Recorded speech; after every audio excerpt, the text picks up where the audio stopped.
तो दोस्तों स्वागत है आपका अपने परिवार कैरियर अपडेट बाय इंजीनियर में। मैं हूं रंजन राज। उम्मीद करता हूं आपसे बेहतर होंगे, स्वस्थ होंगे और बेहतरीन तरीके से आप लोग अपनी तैयारी में जुटे होंगे।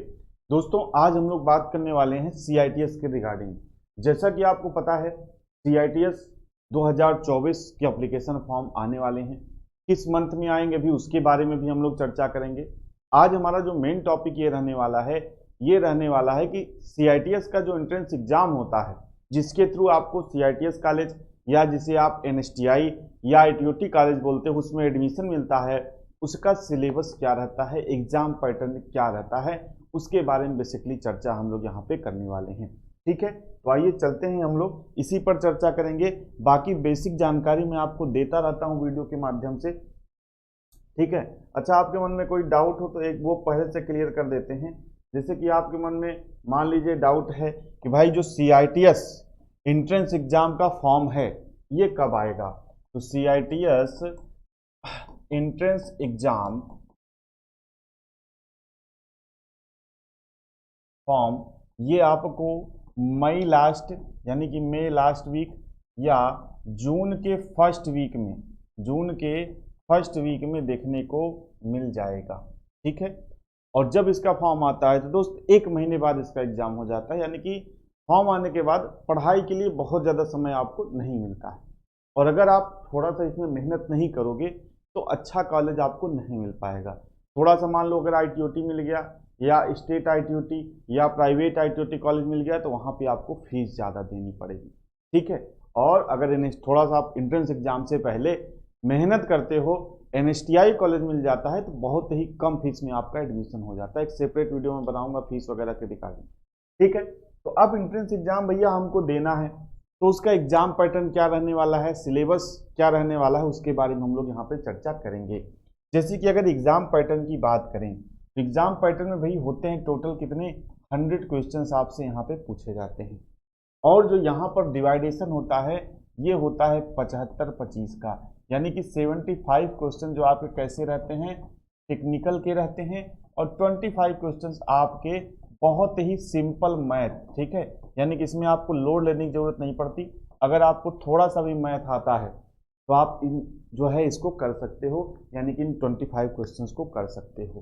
ठीक है, अब जैसा कि आपको पता है आपके मन में एक सवाल आएगा कि भैया क्वालिफिकेशन तो हमारी क्या होती है, CITS का कोर्स करने के लिए जो हमारी क्वालिफिकेशन होती है वो ITI होता है, डिप्लोमा भी होता है, ठीक है, और आपका BTech भी होता है या BE भी होता है। तो अब आपके मन में सवाल आएगा कि भाई ये जो 75 क्वेश्चंस हमसे पूछे जाएंगे ये किससे पूछे जाएंगे। मान लो हमने डिप्लोमा कर रखा है तो क्या हमारे डिप्लोमा से 75 क्वेश्चंस आएंगे टेक्निकल के, या BTech कर रखा है तो क्या BTech वाले 75 क्वेश्चंस आएंगे टेक्निकल के। नहीं, आप जिस ट्रेड के लिए अप्लाई करोगे, जैसे मान लो ITI फिटर से कर रखा है तो फिटर के लिए अप्लाई करोगे। इसी तरीके से मान के चलो आपने डिप्लोमा मैकेनिकल से कर रखा है या डिग्री BTech मैकेनिकल से कर रखा है और आप फिटर के लिए अप्लाई करते हो, मैं एग्जांपल के रूप में दे रहा हूं, आप किसी ट्रेड से भी अप्लाई कर सकते हो जो आपको मतलब एलिजिबल हो, जिसमें आप जैसे आप डिप्लोमा इलेक्ट्रिकल से किया है तो आप इलेक्ट्रीशियन ट्रेड के लिए अगर अप्लाई करते हो तो जिस ट्रेड के लिए आप अप्लाई करोगे, चाहे डिप्लोमा हो, चाहे डिग्री हो, चाहे ITI हो, जिस ट्रेड के लिए आप अप्लाई करोगे वो टेक्निकल क्वेश्चंस उस ट्रेड से पूछे जाएंगे। यानी कि अगर आपने डिप्लोमा कर रखा है तो डिप्लोमा से आपसे प्रश्न नहीं पूछा जाएगा, BTech कर रखा है तो BTech से आपसे प्रश्न नहीं पूछा जाएगा। प्रश्न कहाँ से पूछा जाएगा, जिस ट्रेड से आप अप्लाई करोगे। मान लो आप फिटर से CITS के लिए अप्लाई करते हो, फिटर से CITS के लिए अप्लाई कर सकते हो, तो फिटर से 75 क्वेश्चंस पूछे जाएंगे। जो 2 ईयर का पूरा कोर्स है फिटर का वो आपको कंप्लीट करना पड़ेगा, यानी कि वो ITI का सिलेबस आपको कवर करना पड़ेगा पूरा, अगर एंट्रेंस एग्जाम में आपको अच्छे नंबर लाने हैं तो। ठीक है, और 25 क्वेश्चन बहुत ही सिंपल, बहुत ही बेसिक अर्थमेटिक मैथ रहती है, तो इसको आप कहीं से भी पढ़ सकते हो, या आप अगर थोड़ा बहुत मैथ आपकी अच्छी है तो आप इन प्रश्नों को वैसे भी आप कर सकते हो। ठीक है, अब बात करें निगेटिव मार्किंग की, तो निगेटिव मार्किंग इसमें नहीं रहती है। ठीक है, अभी देखिए इसका एग्जैक्ट अभी नोटिफिकेशन करंट वाला आया नहीं है, लेकिन पिछले 6-7 सालों से जो भी इसका क्राइटेरिया चला रहा है वो मैं आपको बता रहा हूँ कि निगेटिव मार्किंग यहाँ पर नहीं रहती है। ठीक है, और टाइम जो मिलता है इन 100 क्वेश्चन को करने के लिए आपको 2 आवर्स का क्या मिलता है, समय मिलता है, यानी कि 2 घंटे पर्याप्त होते हैं 100 क्वेश्चन को करने के लिए। तो ये एग्जाम पैटर्न रहता है। तो अगर आपको दोस्त बेसिकली इंट्रेंस एग्जाम क्लियर करना है, अच्छे नंबर से क्लियर करना है, यानी कि अच्छा कॉलेज आपको चाहिए, तो आप जो है इस पैटर्न को ध्यान में रखो और इस हिसाब से आप पढ़ाई करो। ठीक है, अब बात करते हैं तैयारी की। भाई अगर आप जो है तैयारी करना चाहते हो तो career update by engineer application पर कोर्सेज वगैरह भी अवेलेबल हैं, सारे रिकॉर्डेड बैच हैं।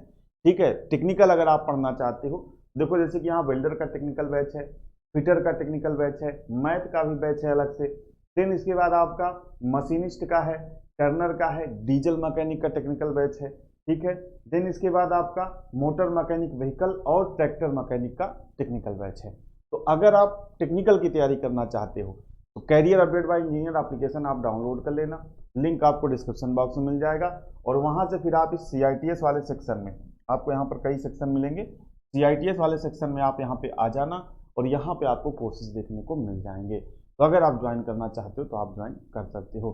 बाकी एक नेक्स्ट डिटेल वीडियो में बनाऊंगा इसके ऊपर, सारा CITS से लेकर क्या इसके कॉलेज की फीस रहती है, ठीक है, क्या फायदे हो सकते हैं आपको CITS करने के, इससे रिलेटेड एक सेपरेट वीडियो मैं जल्द ही आपके सामने लेकर आऊँगा।